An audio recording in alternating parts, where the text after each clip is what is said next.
अलंकापुरी पुण्यभूमी पवित्र, जिथे नांदतो ज्ञानराजा सुपात्र.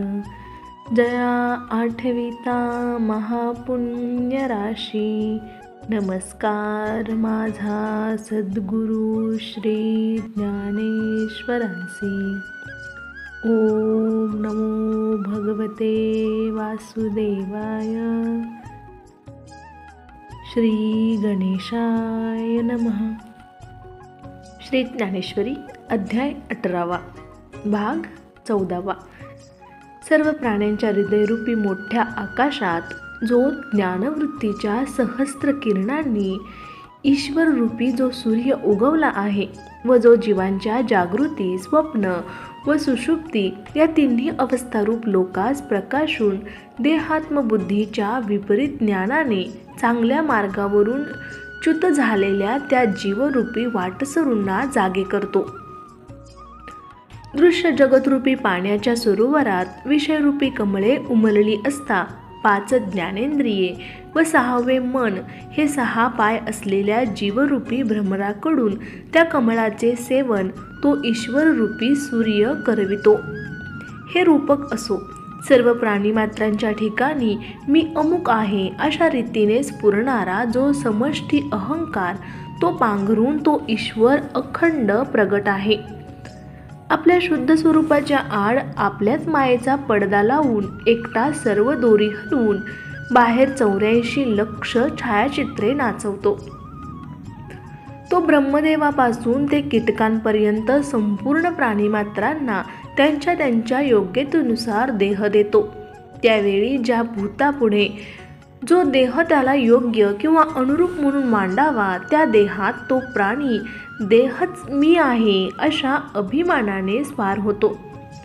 सुताची गुंडी जशी सुताने गुंडाळलेली असते अथवा गवताची पेंडी जशी गवताच्या आळ्याने बांधलेली असते अथवा पाण्यातील प्रतिबिंबाला मूल जसे ते आपणच आहोत असे समजते, त्याप्रमाणे पुढे दिसणारी देहाची आकृती ही आपणच आहोत असे भ्रमाने मानून जीव तेथे आत्मबुद्धीने प्रगट होतो.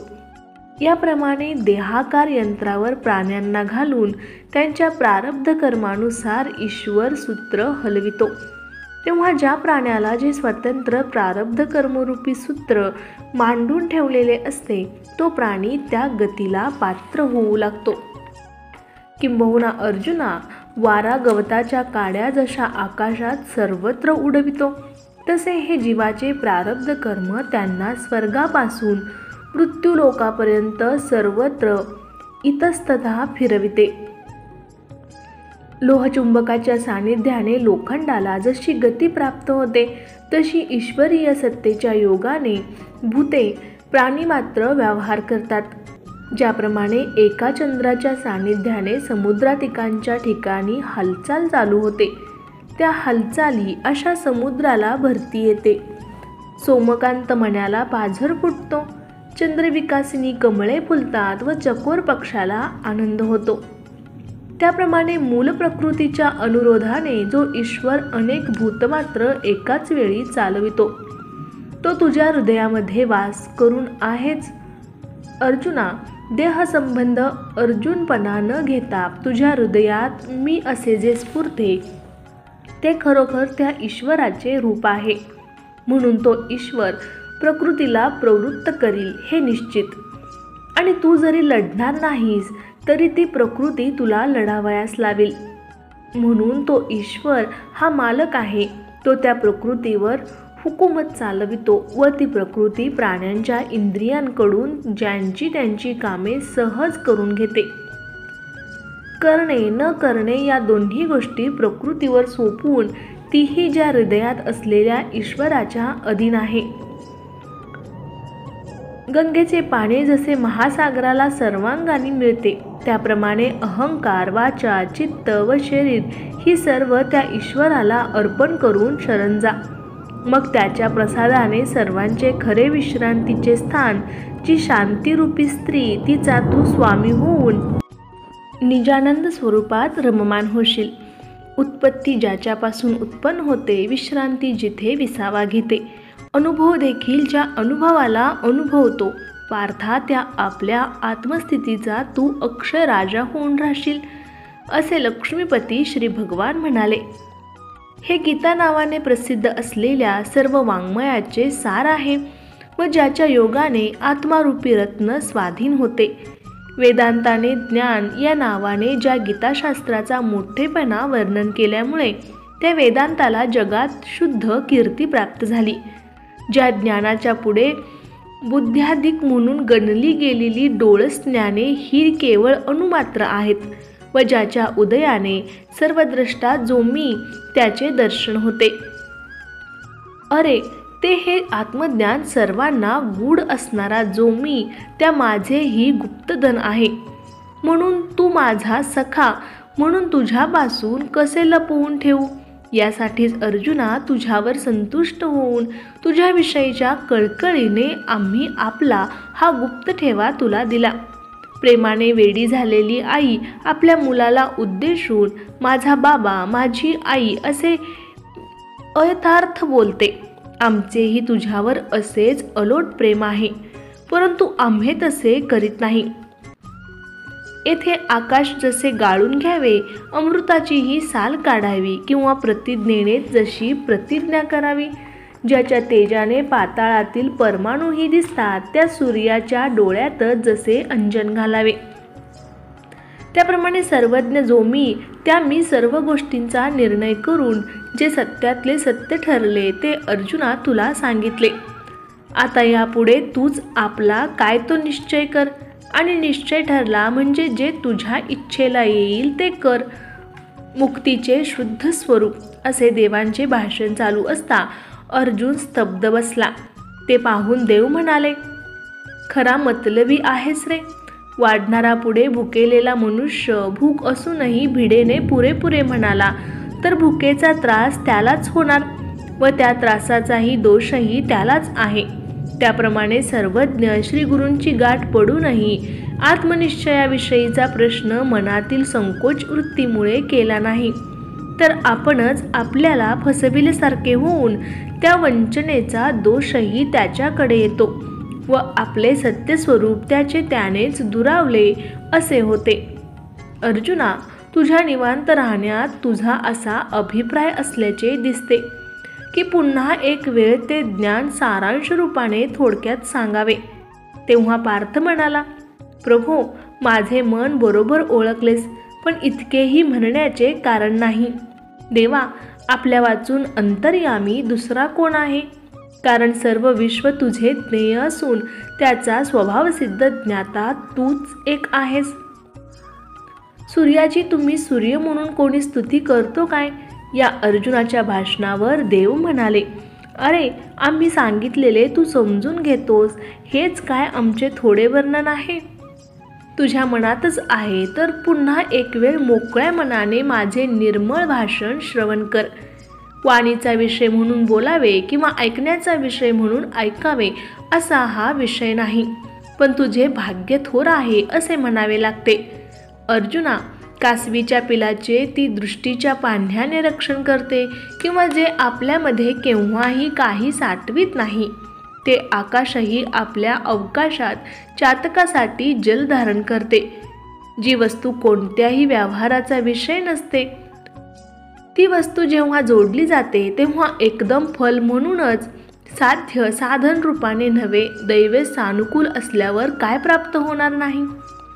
एरवी पाहता सर्व द्वैताची एरजार नाहीशी करून ऐक्याच्या घरात जी गुह्य गोष्ट भोगावयाची ती हीच. प्रियोत्तमा अर्जुना निरुपचार म्हणजे निर्निमित्त प्रेमाचा जो विषय किंवा जे स्थान ते दुसरे तिसरे काहीही नसून आत्मा होय असेच समज. अर्जुना आरशात चांगले प्रतिबिंब दिसावे म्हणून तो स्वच्छ करतात. आरशा करता नव्हे तर ते आपल्यासाठी जसे असते तसे तुझ्या निमित्ताने पण स्वतःसाठीच मी हे बोलत आहे. अरे तुझ्या माझ्यामध्ये तू आणि मी असा भेद आहे काय. म्हणून अगदी जिव्हाळ्याची गुप्त गोष्ट तू माझा जो प्राण त्यात तुला सांगितली. अरे अन्यन्य भक्तांचे मला असे व्यसनच आहे. अर्जुना, पाण्याला सत्व अर्पण करताना मिठाला जसे स्वतःचे स्मरण राहत नाही किंवा आपण जलरूप होताना ते लाजत नाही, त्याप्रमाणे तूही मद्रूप होताना आपण म्हणून निराळा काही राहतच नाहीस. मग तुझ्यापासून काही गुप्त लपवावे मी तरी कसे करणार? म्हणून ज्या माझ्या गुप्त ठेवापुढे जगातील इतर गौप्यही उघड्या बाजारासारखी ठरतात, ते माझे शुद्ध रहस्य वाक्य श्रवण कर. अर्जुना, तू आपल्या बाहेरील व आतील कायिक व मानसिक सर्व क्रिया मी जो सर्व व्यापक त्याला विषय करून म्हणजे त्याच्या उद्देशाने कर. वायू जसा सर्वांगाने आकाशामध्ये लीन असतो, तसा सर्व कर्मे करताना तू मदरूप बुद्धी ठेव. किंबहुना स्वतःचे मन हे माझे राहण्याचे एकच स्थान कर. तू आपले कान माझ्या श्रवणाने भरून ठेव. आत्मज्ञानाने शुद्ध असलेले जे संत ती माझी रूपे आहेत. त्या संतांच्या ठिकाणी जशी सुंदर स्त्रीवर कामुकांची दृष्टी पडते, तशी तुझी दृष्टी प्रेमाने पडू दे. सर्वांचे अधिष्ठान असलेला जो मी, त्या माझी शुद्ध व गोड नावे त्यांच्या जिभेला सराव व्हावा म्हणून ती वाणीत धारण कर. हातांची क्रिया व पायांचा संचार हा सर्व माझ्याच उद्देशाने होत असावा. आपला व परका यांच्यावर जो उपकार करशील तो मला अर्पण करून माझा याज्ञिक हो. अशी एक एक गोष्ट काय शिकवावी? सर्व जगत मद्रूप आहे अशी भावना करून व स्वतः सेवक भावपत करून तू सेवा कर. यामुळे सर्व प्राणीमात्रांविषयीचा द्वेष नाहीसा होऊन सर्वत्र नमन करण्याला मीच एक भरलो आहे असे वाटून तुला माझे अत्यंत सानिध्य प्राप्त होईल. मग या सर्व जगात तिसरेपणा नाहीसा होऊन तुझा व माझा असा एकांतच आढळून येईल. मग वाटेल त्या स्थितीत तुला माझा व तुझा मला एकांतिक भोग घडत राहून सहज सुखाची वृद्धी होईल. आणि अर्जुना, सुखाच्या प्राप्तीच्या आड असणारी जी तिसऱ्याची म्हणजे जगदाभासाची निवृत्ती झाल्यावर तुलाही अखेर मद्रूप आहेस असे वाटून माझी प्राप्ती होईल. अरे, पाण्यातील प्रतिबिंब पाणी आटून गेल्यावर आपल्या बिंबाशी ऐक्याला येताना काही प्रतिबंध आहे काय? अरे, वारा आकाशात मिसळण्यास किंवा लाटेला समुद्राला भेटण्यास काही कोणाचा प्रतिबंध असतो काय? म्हणून तू व आम्ही असा हा भेद देहाच्या उपाधीमुळे दिसत आहे. त्याच्या निरासाने तू मद्रूप होशील. विचाराने आताही आहेस. यात माझ्या बोलण्याविषयी असेल नसेल अशी शंका धरू नकोस. यातील एक अक्षरही अन्यथा खोटे नाही, हे तुझीच शपथ घेऊन सांगतो. तुझी शपथ वाहणे म्हणजे आत्म्याचीच शपथ घेण्यासारखे आहे. पण प्रेमाची जातच अशी असते की योग्य अयोग्य लाज शंका ही बंधने तिला आठवत नाहीत. वस्तुता विचार केला तर जो ज्ञानस्वरूप निष्प्रपंच भेदभावरहित असून ज्याच्या सत्तेमुळे विश्वाला सत्यत्व आले आहे व ज्याच्या आज्ञेचे सामर्थ्य काळाला जिंकील असे आहे, असा जो मी सत्यसंकल्प ईश्वर व जगाच्या कल्याणाविषयी तत्पर असणारा, त्या मी शपथ वाहण्याचे कारणच काय? परंतु अर्जुना, तू मला इतके वेड लावले आहेस की मी देव म्हणून कोणी आहे याचे मला भानच नाही. खरे सांगू का, माझे अर्धे सत्व नष्ट होऊन माझ्या ठिकाणी तुझीच सर्वस्वी स्थापना होऊन अदलाबदल झाल्यासारखी आहे. किंवा आपल्या कामासाठी राजा जशी आपली स्वतःचीच शपथ घेतो, तसाच काहीसा हा प्रकार आहे. त्यावर अर्जुन म्हणाला, देवा, असे भलतेच नका हो बोलू. अहो, आमची सर्व कार्ये नुसत्या तुमच्या नाममात्राने सिद्धीला जातात. असे असूनही तुम्हीच आम्हाला आमच्या मोठेपणाच्या गोष्टी सांगता आणि त्यासुद्धा शपथा वाहून. देवा, तुमच्या या विनोदाला काही सीमा आहे का? सूर्याचा थोडा जरी प्रकाश पडला तरी कमळे विकसित होतात. पण तो त्यांना आपला सर्वच प्रकाश नित्य देत असतो.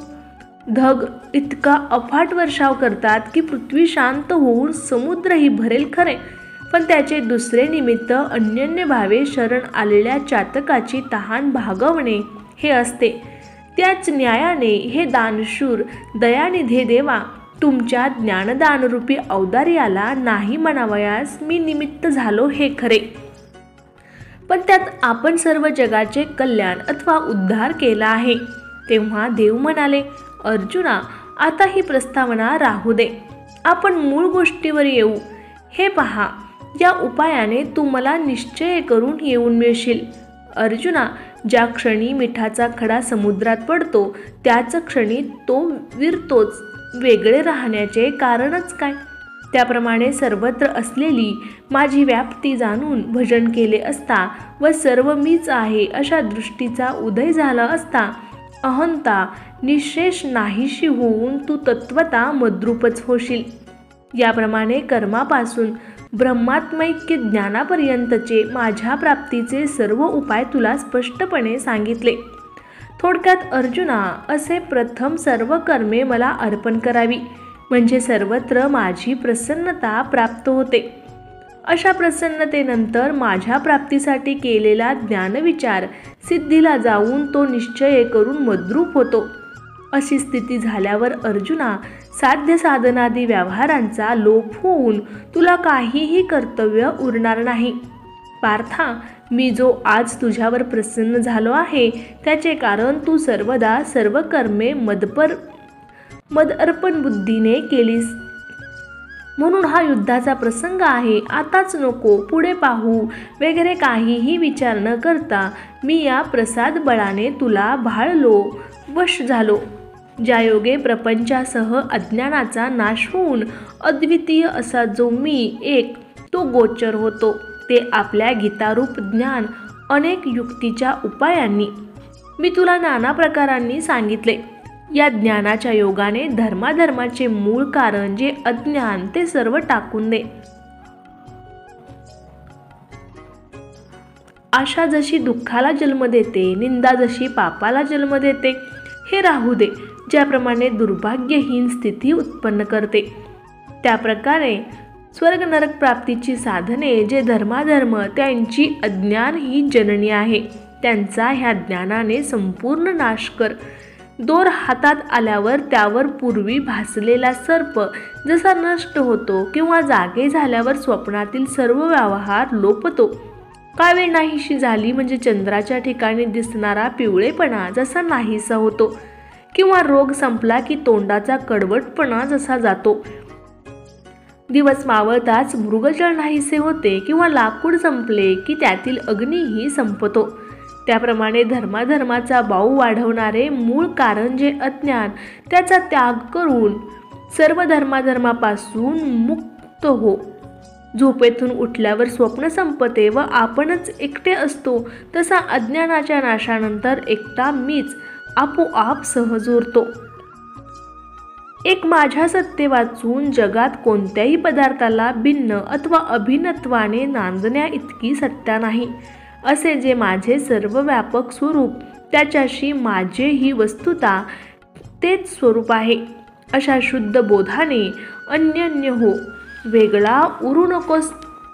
आपण स्वतः वेगळेपणाने न उरता सर्वत्र मीच एकटा आहे असे ज्याने निसंदेहपणे जाणले, तोच एक अर्जुना खरा मला शरण आला. घट या उपाधीच्या नाशाने जसे घटाकाश जणू महाआकाशात प्रवेश करते, त्याचप्रमाणे मला शरण येऊन माझ्याशी एकरूप हो. सोन्याचा मणी जसा सोन्याशी पाण्यावरील लाट जशी पाण्याशी नित्य अन्यन्य असते, तसे अर्जुना तू मला शरण असावे. दुसराही शरण येण्याचा प्रकार आहे. समुद्राला वडवानं शरण येऊन त्याच्या अंतरी राहिला खरा, पण तो तेथेही दाहरूपाने आहे. तशी शरणागती नको बरे.